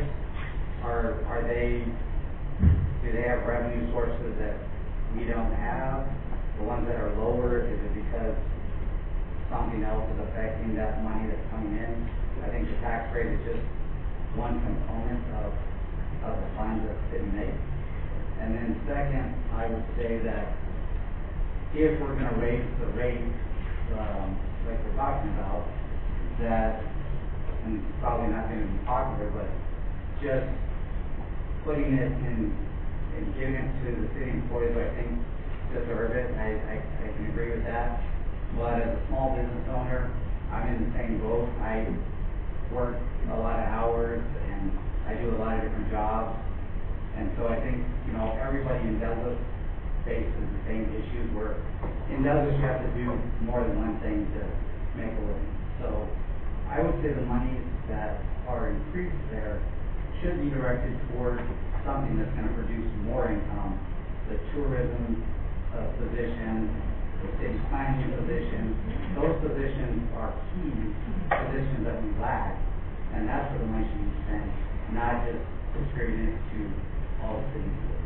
Yes, and I would agree, and to answer part of your question, Mr. Gutierrez, I do know from working around the state that there are quite a few other cities that have many more impact development fees, that you get big dollars from development in those cities.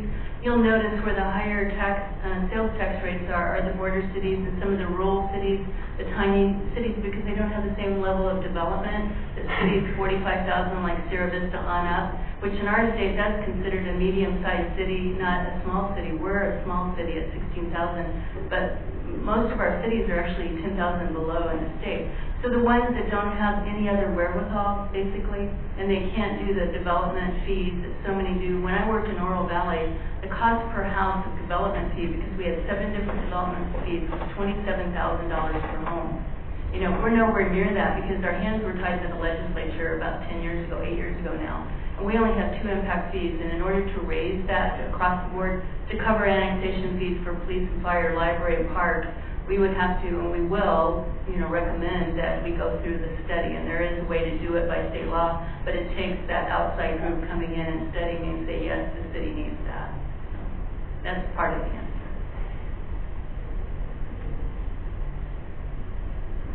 And if I could just add to I totally agree that we are small, that we need to be doing multiple jobs. That, I don't think, by anything that we're recommending tonight will go away. But there does need to be some relief. We need equipment to do our jobs, and we just haven't had any funding for that for many years. To be adequately equipped and not putting things at risk. So I definitely agree with that point. Rick, do you have a question? Yes. Kind of wish with what Mr. Gutierrez was saying as well. Studies, I read all the employment studies, I employ some people in the community. It's not about the paycheck. It's about so much more. It's about quality of life. It's about getting these programs in. So kind of arbitrarily just giving raises for the sake of giving raises, I don't think that's necessarily the answer. What happens there needs to be, if there's an issue working in the city, the culture needs to change at the city. It's not a money issue. In addition, another 2 questions. Have we considered a more aggressive sales tax increase than the 1%? And what would be wrong with going even bigger than that, making sure we can have just an awesome quality of life here? You want to throw out a number? 2%. We consider 2%. 2%? Yeah. Yes, you almost have to say. That would be at 4.8%. Basically doubling it, 1.7, so it would be around 2.4, but factoring in a little bit of a decrease, $2.2 million. And we could also look at increases in other areas, charge. I'm going to be very unpopular at this meeting. Sorry, everybody. Increasing the cost of water and utilities in the city is very expensive in comparison to where else we live. Why don't we charge more for those services? Rick, you're way ahead of us, okay? But we discussed in our one-on-one council meetings, not one-on-one, our group sessions with the council, about the fact that our fees are stuck in a time where the minimum wage was at $5.15. We no longer pay minimum wage, we're going to be paying at $12 now. And those fees need to go up. They do. If we want to keep the same level of service, because I believe that we are delivering good quality service in our rec programs, in our aquatic center. However, the user is not picking up the tab. The taxpayer is picking up that tab. You know, when you are a user of those services, you should be able to pay for some of that and not let, the rest of the taxpayers pay for it. So we need to revise those fees across the board, which is something we've had a lot of conversation on, and we started analyzing, comparing ourselves to other cities, what they're charging. It's surprising how far behind we are. You're right, we sell water at 95 cents per 1,000 gallons. That's unheard of. And really, we get 1 gallon of water at the purifying station for 25 cents, and we're selling 1,000 gallons for 95 cents. That definitely needs to be revised and looked at, because again, we just are not keeping up to the pace of the expenditures. Mr. Mayor, if I can also ask Mr. Pedrosa, and I think the misconception is you have people come to your office and say, why am I paying so much for water? Right? They think that $60 is all water, when it's different services, the sewer, the sanitation, right, and the water service. It's like 15, 20 to 20 around there. So where, like you're saying, the actual water is so cheap. So I mean, we're basically giving water away. Well, I mean, but we're charging for multiple services, not just one. And Mr. Rick, if I could just go back and clarify, no one is asking to give anyone a raise for the sake of raises. That's why we brought the market study, so you can see how far below. We have each position, we know exactly where they are, where that 40 is within that 10%, and everybody else is below, and where they are, we'll be providing that to you all as well. So it's because it's merited, it's because we've looked at it, we know how far behind we are, and if we're going to keep good employees, we can't keep losing them to Tucson and to Cerebus and the county, because they pay better. Okay, so something, one other thing too, about 5 or 6 years ago, we almost doubled the garbage, the sewer, the water, and people went nuts. I felt sorry for the girls out here, you remember. So, and I'll have to agree, we do need to educate, and we need to probably up that too. But I mean, what was it, about 50% increase? Do you remember? Councilmember Shelton, in sewer we increased 100%. 100. Oh. Okay, we went from about $12.50 to $25. Those funds were getting subsidized by the general fund. We wouldn't be standing here if those increases hadn't gone into effect. And Mayor Gomez, you'll remember, we got a lot of kickback on that. That was courageous from that mayor and council to take those steps, because they were necessary. Otherwise, they would have bankrupted the general fund. Mr. Mayor, he was the great young little guy. They opened the door. And I promised myself I would not get all the way up on the soapbox, but I'll put 1 foot up there. There's a couple of things, water and sewer, they're all enterprise funds, and they should be run somewhat, we're all familiar with the term nonprofit, and so they should be run in that type of fashion. However, I think we need to do a better job in projecting out our capital needs there and be able to cover those as we go along that path. As far as the water goes, I agree. That's one of the biggest concerns that I hear about is the water bill. And so the education process is desperately needed. We do not pay very much for use of water in this community. But my heart breaks as I drive up and down the streets of my community and see the lawns going to dirt because people can't afford to water them anymore. And so the situation is much larger than little bits of here and there. And I would hope we would all keep in mind that it's a much, much larger picture than that. I see in the future, at least if my crystal ball is not as fuzzy, great things will come about to do that, to make a difference, to be able to show everybody the things that we do now will have a great benefit in the future. They're hard to see right now, and these decisions will be hard also. But again, we need to look overall on how we impact our citizens as a whole. And we have to. We need to do a much better job in education and letting people know exactly what their fees go for. And we need to let them know exactly where the blame goes. And when I use the word blame, I use it primarily for federal government and state government when it comes to situations like having to raise sewer fees because they want the water to be almost drinkable before they can send it down the road. And those type of things that just increase our sanitation fees to have gone through the ceiling. Because why? Because I guess we're no longer able to take care of refuse like we used to. I'm not advocating burning it or anything like that, but I think we've gone way overboard.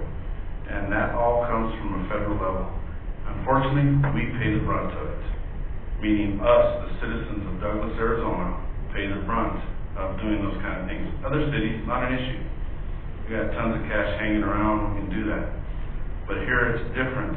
And so, again, going back to education, and I'll step back down now. Thank you. Thank you. So, I do have a question for council. What are the consensus here, and how do we want to sort of direct the finance committee to, are we in favor of the option that were presented to us? Are we looking to go with option A1 as recommended, or are we wanting to give them different direction? I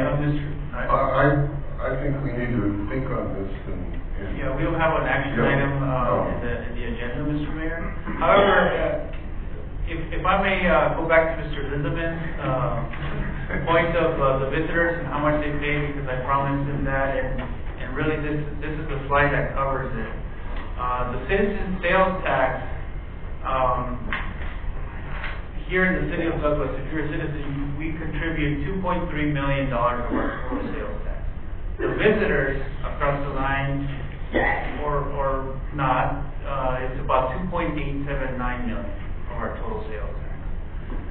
Our citizens represent about 30% of our retail and restaurant sales tax, as well as all of our other taxable entities that include utilities, rentals, telecoms, amusement, contracting, mining, advertising, transportation, publication, and job printing. Although we know that most likely the visitors also have an impact on those, maybe an indirect impact on those tax categories, there's very hard to quantify those, but we know there's an impact there. So for the citizens, they contribute 45% of our total sales tax collections. The visitor, again, I mentioned it was the restaurant, the retail, and the hotel sales tax. That's 55% of our total sales tax paid by the visitor. In addition to that, they pay use tax, those that stay in our hotels. That's $55,000 in contributions to our bed tax. So, Mr. Lindemann, I hope that clarifies things, and that's kind of our analysis of what our tax base is comprised of. Oh, thank you, Mr. President. Very good. This is the type of thing that needs to be out in the public. They need to say that this is the slice of the pie that we are responsible for. This is the slice of the pie that maybe we're getting help from visitors, outsiders, things like that. And then part of the education, I think, would go a long ways for that. Thank you. Jordan. Just a summary of the different options. I believe this is our last slide, yes.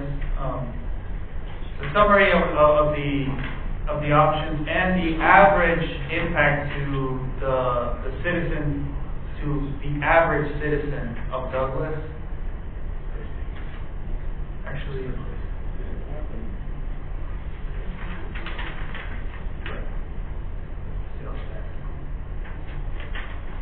on a 0.5%, there's two scenarios. If we were to do a $10 million bond, 0.5% sales tax and a $10 million issue, about $7.08 to the average citizen. $20 million would be $8.63. 0.75%, $8.05 impact on a monthly basis. $9.60 for a $20 million bond. 1% sales tax in the bond, it'll impact $9.01. $20 million bond, $10.56. So, just want to present that to as an impact to the average citizen for all those options. Lastly, I mean, we've heard a lot of discussion. There can be a combination of many different things, obviously. That's also council action, and if the council wishes to give direction, we take that. But obviously, yeah, the administration is recommending option 1. Mr. questions? Mr. Lindemann. Yeah, thank you. This has been really enlightening and very informative. Thank you very much for that. Let me just say that when I go around the town, people will approach me and say, I want streets, I don't mind paying for it. See, so if we dedicate this funding to a project such as that, I think we would get a lot of support because everybody wants that. And so that would be my feeling. You mean if we were to go with option 1 and we make the proposal of what they were actually getting for that increase? Okay. So getting what that and then And so when you do a bond election, you do put together a package with each of the different ones. Say you did one for Parks and Leisure, Parks and Recreation, Leisure Services, one for Streets and Maintenance, and one for Public Safety. And within that, then you list the projects that you're saying, voters, if you give us authorization for these 3 packages at a total of this amount, when we go out to bond, if we do a $10 million bond for streets, this is what you get. Or if we do Parks and Recreation Leisure, here's the parks that will get money, here's the aquatic center, here's the new community center, whatever it is, you actually put that on the ballot. So it's transparent to the public, they know exactly what you get. State laws are very restrictive. You cannot use that money for anything. One city in the valley tried to do that one time, the city of Surprise, and they got caught and they got fined. So that's what happens. There are laws, there are, safeguards so the public can be assured if they vote for it, that is where the money's going to be spent. And it's earmarked inside of our own budget to go that way. Mr. Mayor, I'd like to thank Jareen. I'd like to thank everybody here for all the work you've done. And I'm with option 1, and I think we need to discuss it. And we might have to meet again with the budget committee. And I appreciate your leadership and everything that's been happening. Thank you. I just wanted to get in. Once upon a time, this gentleman here to my left, Mr. Hewish, was in charge of the school district, and wasn't that those years when we had a bond issue for that? And it all worked out, and we got wonderful things, and so I think Mr. Hewish would be the one to remember how to sell things to the public. No pressure. Mr. Mayor, if I can also comment, just having this discussion, I mean, we've talked about the employees being promised raises. We've talked about the firefighters being promised radios. We talked about the police being promised communication. I don't think it's so much taking the finance, the political hit, if you want to call it. I think it's now we have to move. We've been here a year in office. We have to show the public we're doing work. We have to give them something. We just can't be kicking the can down the road anymore. If we don't work for the public, we shouldn't be here. This is why we're here, to make the tough decisions and to give them what they need. So I think with this budget, I'm excited because, like Mr. Shelton was saying, there's things that can get done, and it's going to be transparent. We have the momentum. We need to go with it. Mayor, just going along with what Mr. Shelton said about everybody's work, it was wonderful, great. Just one question, what is the Finance Committee recommendation? I guess that would be one good question. Mr. Mayor, Councilmember Soto, we will convene another Finance Committee to make an official recommendation. Right now, it's not on the agenda, so we will need to convene another Finance Committee to make a recommendation to the council. And we'll do that before the June. Before the June 12th meeting, yes. Mr. Hewish, I won't number in case I go over. First, I would not be naive to think that I know exactly what my constituency wants, and I for one need to hear from them a little bit more before making a decision on these items. And I think there's also some information that in a roundabout way was requested as far as the individual salaries and such, those positions of what we're looking at, going from this to this. I think those things would make decisions easier or at least more informative. May not be easier, but at least more informative. And with the bond issue regarding streets, one of the problems, and I don't know how else to put it, is that and I don't have a number on it, of the percentage of vehicles from foreign countries that use our streets. And yet we, through a bond issue, would ask 100% of our citizenry to pay for the street upgrade. I don't have a solution for that other than try to collect I thought the state for years should give us a factor increase because our streets are used by citizens of foreign countries. So we don't get that, and other than having a collection jar as they pass through the garita to get over here to put in $5, which probably ain't gonna happen. Mr. Hewish, if I may address that, because I believe that they do impact through the gas tax. So every time then we wouldn't be talking bond issue. Because yes, there would be but sufficient funds. the gas tax is projected to go up next year. As a matter of fact, we got numbers that it'll increase by an additional $200,000. That could very well serve as an option to leverage that bond issue with some HERF dollars, as well as the property tax levy. So with more capacity within HERF, and because we get a more exceptional gas tax, and that formula on the gas tax gets calculated from a county perspective, not on the statewide. It's actually half state and half county calculation. So the more we fuel here within the county, within Douglas, the more we get back on our HERF dollars. But certainly it's not the full impact that HERF can pay for the bond for itself. No, not really, but it could certainly be used to leverage that. I understand that there's a trade-off because they do provide us with some income in other areas to do that. So I'm not saying shut the door by any way, shape, or form, but I just wish there was a methodology somehow that they would, the state primarily, would factor in, giving everybody else one share, we would get 1.1 type of situation, but I'm not holding my breath. Well, we could go to our state legislators in the fall and ask them to open a bill file and see if we can't get some traction on this. Most definitely. I'm sure other border cities would be in agreement with us. If we bring a bill forward? Sure. So with that said, I think more information is needed, and I think we need to realize that, and I don't know whether a public hearing on the issue would be best, but some type of ability for the public to be able to share brief input as to how they feel it would impact them, I think would be greatly needed. I believe the city clerk has a comment for for the public on this item to present. I believe that the mayor is ready and he is aware, but he's not ready to allow public comment at this point. Any other comments from council members?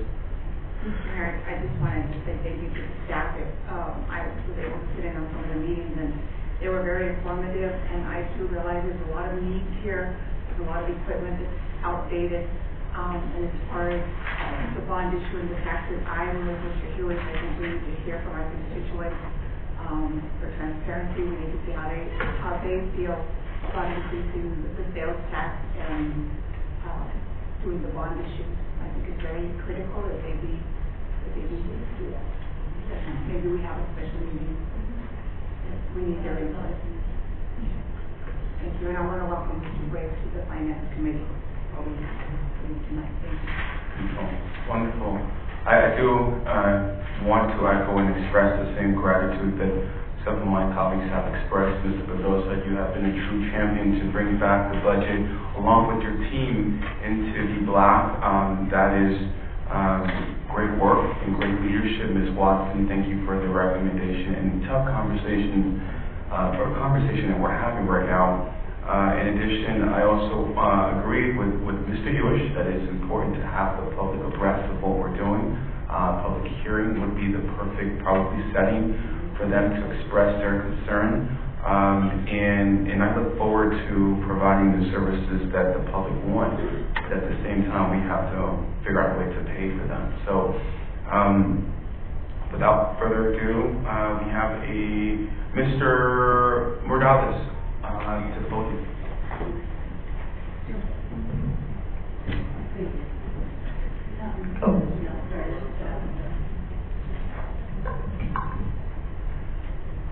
Good evening, Mr. Mayor, members of council, members of the committee here. Thank you so much, Mr. Mayor, for allowing me to speak tonight. I just wanted to set the framework for tonight, the discussion, and thank you so much, committee members, for all the work that you've done in putting together this particular presentation. Our community, just to set the context here, a recent article came out and said that Douglas is a small city of fewer than 17,000, as we know. The city has a far lower concentration of restaurants, bars, and cultural attractions than typical. A relatively large share of area residents are struggling financially, as the poverty rate in Douglas of 31.9% is well above the 17.0% poverty rate across the state as a whole. Like many other cities on this list, Douglas's population is shrinking. Over the past 5 years, the city lost 4.4% of its population. The resulting falling demand for housing has contributed to depressed property values. The typical home in Douglas is worth just $88,000, over $100,000 less than the typical Arizona home. So with that said, I just want to reiterate what I brought to members of mayor and council over a year ago, and to my knowledge, nothing has been done with it. Back on the 11th of May, I brought a contracts manager from Raytheon, who manages billion-dollar contracts, to come and to provide an opportunity for us to train our own so that we can solicit for billion-dollar contracts to bring high-paying jobs to our community. We need positive revenue.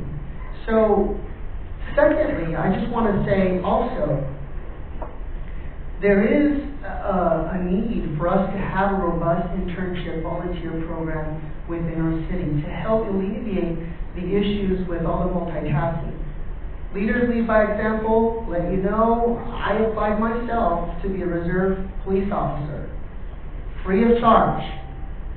So I want to say that, hey, I'm going to do it myself. We had 323 graduates just the other night from Douglas High School. There are millions of dollars of scholarships that have been entrusted to some of those graduating seniors. Obviously, institutions of higher learning trust our graduating seniors.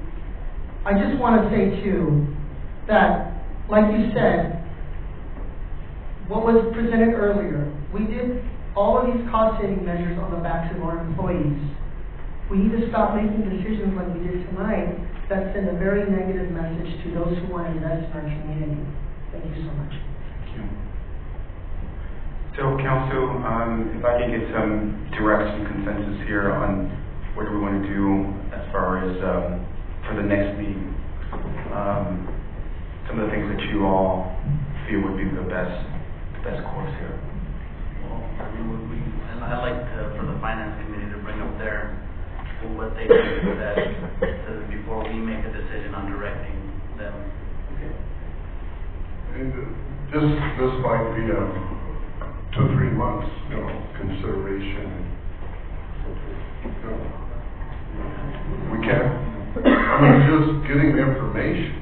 We have to do it right now for July. June 12, we have to adopt the tenant. That's the plan. Oh, the budget. By July is when by law, we have to adopt the budget. Okay. Oh, I know that. I was thinking of all these other things we've been talking about. We have all the data for you. We'll make sure you get a packet this week. Okay. So you'll have that in the public. Okay, and I know it has to be done by June, last day of June. The budget itself, but all these other things. So I hear from Mr. Yahara, Councilman Yahara, for the finance committee to meet and then bring up some recommendations. Can you give me the actual dates and back them up for the publications and all that kind of things? It's actually the tentative adoption does not have a state mandated date. The final adoption, however, must be adopted by the third Monday in July. No later than the third Monday in July. So we always program it to the regular July meeting, but obviously it cannot exceed that July. So we have time. We have some time. Yes. That's what I was wanting. The other thing, just to be aware of, if we tried to go out, if you would go the bond route this fall, we have to let the county know by July 8th. So we had talked internally about how to sequence your meeting for a third reading kind of thing, if that's the preference. Otherwise, it'll be at least a year out. Okay. Yeah, I know all of that. So then the direction is for the finance committee to meet, bring their recommendation, and then for us then to proceed in that. A lot of responsibility. And Mayor, we've got to squeeze in a public hearing to hear from the constituents. It will be on June 12th. June 12th will be the public hearing as well. Very good. Okay, before we adjourn, any other questions, comments, finance? We do have a certificate for Mr. Adam Brake for being appointed to the Finance Committee. Congratulations again.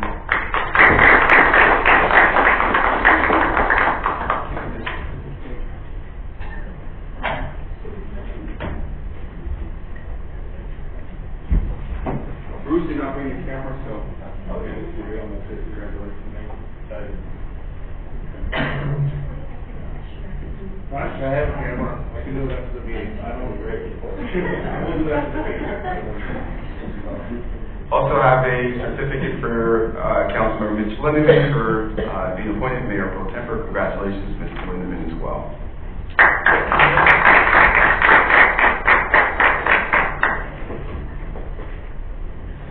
All right. One of them. Yes. I'd like to thank Mr. Lewis for his expertise on what he's been doing. Great deal. Great job, Mr. Hewish.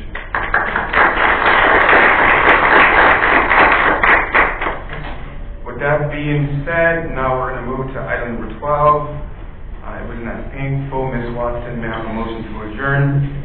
And we'll adjourn this council meeting. Is there a second?